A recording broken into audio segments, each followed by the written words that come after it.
Эфирдик берүүлөрдү интернет айдыңындагы жаңылыктар улайт, аларды силерге тааныштырган студияда мен Исадыр Убаев, саламатсыздарбы? Жеңил унаа жөө адамдарды сүзүп кетти. Чүй обласына караштуу Москва районунда жеңил унаа жөө адамды сүзүп кетти. Бул тууралуу ОИБдан билдиришти. Маалыматка караганда Toyota Mark 2 үлгүсүндөгү унаа жолдо жөө адамды сүзүп кеткен. Жабырлануучу аймактык ооруканага жеткирилди. Ал Петровка айылынын 26 жаштагы тургуну болуп чыкты. Унаа айып короосуна токтотулду деп айтылат маалыматта. Билим берүү жана Илим министрлиги ата-энелер мугалимдердин эмгегин жана окуучулардын укуктарын сыйлашы керек. Билим берүү жана Илим министрлиги номер 95 мектептеги эненин жүрүм-турумун айыптап, жана мугалимге ар тараптан колдоо көрсөтүүгө даяр. Бул тууралуу Билим берүү жана Илим министрлигинин басма сөз кызматы билдирди.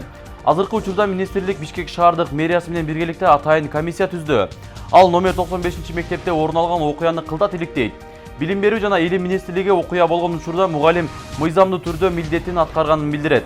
Министрликтин буйругуна ылайык окуучулардын коопсуздугун камсыздоо үчүн сабак учурунда мугалимдин класстан сырткарга чыгуусу тыюу салынат. Министрлик акыркы кезде педагогдордун эмгегин баалоо, беделин көтөрүүгө аракет кылып жатканын белгилеп, мугалим деген кесипке сый мамиле кылуу менен ата-энелерди мектепте этика жана моралдык нормаларды сактоого чакырат.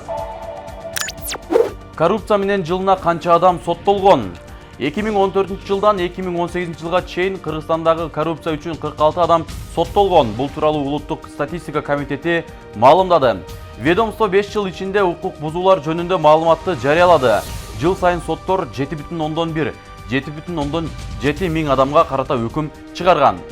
Жылдар боюнча коррупция үчүн соттолгондордун саны тууралуу маалыматтар: 2014 жылы 10 адам, 2015 жылы 4 киши, 2016 жылы 7 киши, 2017 жылы 11 киши жана 2018 жылы 18 киши соттолгон. Мугалим окуучуну сабаган деп күнөөлөнүүдө. Ага окуучунун көтөрүп жүргөн сумкасы жаккан эмес. Токтогул райондук соту мектеп директору тарабынан сабалган делген 10 класстын окуучусуна комплекстик психиатриялык экспертиза дайындады. Маалыматка караганда тергөө иштеринин жүрүшүндө мугалим 10 класстын окуучусун кабинетине чакырып алып, өз ыйгарым укугуна пайдаланып окуучуну дуалга 7-8 жолу урган. Мындай кадамга себеп окуучунун көтөрүп жүргөн сумкасы мугалим мектеп стандартына туура келбейт деген жүйөө келтирген. Мугалим окуучуга комплекстик психиатриялык экспертиза дайындоону талап кылып, жабырлануучу тарап экспертизага каршы болгонуна карабай, сот директордун талабын канааттандырган. Бишкекте аял маршруттун дөңгөлөк астында каза тапты. Бишкекте маршруттук айдоочу аялды сүзүп, натыйжада аял каза тапты. Бул тууралуу окуяны күбөлөр билдиришти. Аталган жол кырсыгы бүгүн Абдрахманов жана Кулатов көчөлөрүнүн кесилишинде болжол менен саат 8:15 болду.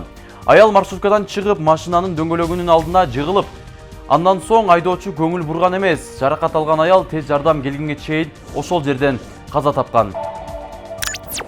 Алдыда кеткен интернеттен алынган маалыматтардын маани маңызына Нур телеканалы жоопту эмес. Кечиңиздер көңүлдүү улансын, саламатта туруңуздар.